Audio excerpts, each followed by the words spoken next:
You can't get mad that a lot of people don't want to give money. You can't get mad. This is a video response back. I've been meaning to do this a few weeks ago to my man, Minister Kinley. Listen, and I'm gonna be very respectful of what I'm about to say in this video.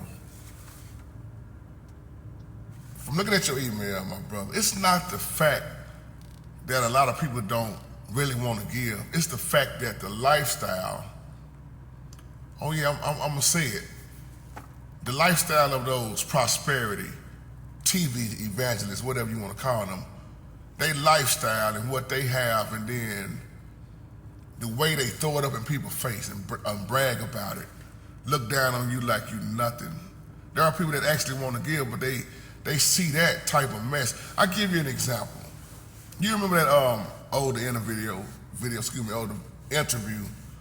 I think that was Inside Edition. And that lady was hairing up to run over there and interview Kenneth Copeland. It's on YouTube. The lady interviews him from Inside Edition, if I'm not mistaken. And when she started talking about why he needs that private jet, if you look at what he says and the way he said it and the look on his face, first of all, Jesus didn't need no airplane. But Kenneth Copeland didn't want to ride on the regular flights. And he boasts and brags about everything that he has. That's the complete, what's the word I'm looking for? That shows you a false prophet. He's all about money. And then he talked about how he said it takes a lot of money to do what they do. And he said in that interview, if I'm not mistaken, that we reached 122 million people. It costs a lot of money to do what we do. Now, if you just look at the pattern, Creflo Dollar did the same thing with the private jet. The regular airlines don't fly on their time. Now, you tell me, how do you go from reading this same Bible, I'm talking to you now,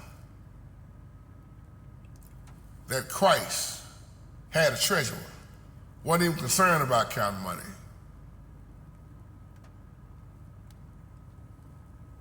You look at John the Baptist, the forerunner. You look at any of them older prophets in the Bible. You look at the Bible and look at these prosperity preachers. What they talking about don't even line up. That's what you call the love of money. That's why the Bible says if a man desires the office of a bishop, can't be a filthy lucre, a love of money. Leroy Thompson, all these prosperity preachers, TV evangelists, whatever you want to call them, they brag about what they have and they throw it up in your face, and they're so able to keep brainwashing people over and over again. That's why so many people don't want to give. Because they feel like, oh, I'm finna help you get another airplane. But see, when you got some of these churches that's not mega churches, like the Leonard D. Cochrans and the ones who speak in realness and truth, you can't get people to hardly give to them like they give to those mega churches. People that'll really do something with the money and help people versus people like Kenneth Copeland always bragging about what they have and the private jets and the real estate, the bragging about the mansions and the Bentleys and the Rolls Royces and et cetera, the clothes, the jewelry. They show you who they are and what they are. But they imitating Christ? No.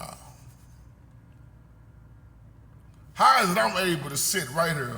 This is not for no hand clap, for no boasting and bragging, but I can sit right here. I don't have no 122 million followers or none of that, but how can I sit right here in this chair or in this old vehicle, this old truck, this old house, and I don't have no problem cutting on the camera without needing the airplane, without needing the Rolls Royce, and give you more realness and give you more preaching and give you more teaching than they ever done in their whole life. People who are brainwashed, they flock to that mess. And I mean this out of love with no disrespect. That's why people, when they look at, and it just keep happening over and over and over again. Look at what Juanita Bauman just done with that teach you how to pray. Look at all these conferences. Look at what they charge. I don't charge nothing. Now, if you feel like donating, may the Most High bless you. If you don't feel like donating, may the Most High bless you. These are fools that do this.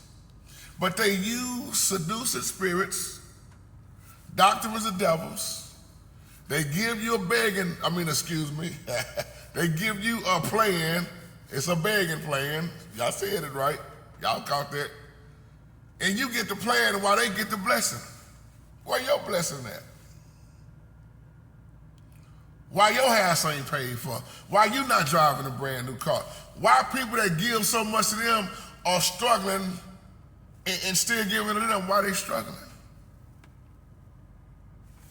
That mess with your mind. This is why it's so important to study to show yourself approved. A lot of people want to give. You know how many emails I get on a daily basis? JT, that's why I don't like giving to these churches, but not all churches. But when I keep seeing nobody prospering but the pastor, I got a problem with that. I do too. See, here's something a prosperity will go against when they hear me say this. The Most High never promised you to be wealthy. If you did, fine. And you did it the right way, fine. But if you really catch the Bible is telling you you will struggle. You will have everything that you need. Now, were they wealthy? Abraham was wealthy, Lot was wealthy, yes. Yeah, they was wealthy, quite a few of them was wealthy, but that wasn't the focus like what these prosperity preachers is doing. It ain't just the men. You got the Juanita Bauman's and John Sam Mike. When you see any of their interviews, oh, they so arrogant and tell you why. They got what they got. If I got to pay $7,000, $8,000 just to come see you, I don't need to come see you. I won't even pay that much going to a concert. It's foolish. I'm not even going to talk about these Kojic conventions and what they're doing. A lot of these bishops taking up all this money and money, and then you wonder why the IRS keep auditing a lot of these churches. So let me tell you something before I close. When that series Greenleaf came out, I know a lot of preachers and a lot of church folks got mad when Oprah Winfrey came out with that. But you know what? Even with that being Oprah Winfrey coming out with that, it was a lot of exposure in that Greenleaf episodes of what really happens in these churches, especially when the IRS start auditing that church. Man, when you get to the point where you're taking up so much money on top of money, and you can't really show where it's going, other than yourself, your real estate, your mansions, your jewelry and all this stuff, something wrong with that. Christ was never that way. Never. Now you tell me what's wrong with this picture.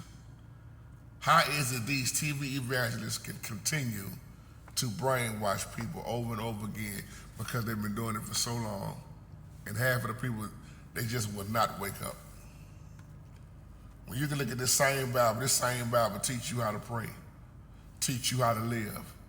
I like how Dana White say the Holy Spirit will teach you all things. Too many people are looking for man and glorifying man and waiting on man to tell them what to do, how to do, and when to do. They can't even think for themselves. The prosperity preachers got them. And you mess around and get sick and they won't even help you. Now some of them give. They give. But who's really coming out on top? Here you need a private jet for. I got to go to Jerusalem. I'm not going to miss that. Man, bragging about the jet, bragging about how many hours they can fly and get there quick in 21 days and all that stuff, man. Man, come on. That's why I use the internet. Not only do they have the private jets and all that stuff, but you got to pay so much to see them. How much you gonna charge to go overseas? How much you gonna charge to do this? How much you gonna charge to do that? That's why on here I don't charge for nothing. If you want to give, fine. You don't never see me charge for that. How much you want? Nah, you don't. It's free. The gospel is free. I'm like, Paul, I got a job. Paul said, I'm a tent maker. I got jobs, but this is foolishness, y'all. Wake up. I leave you on that. Y'all have a blessed day. Shalom.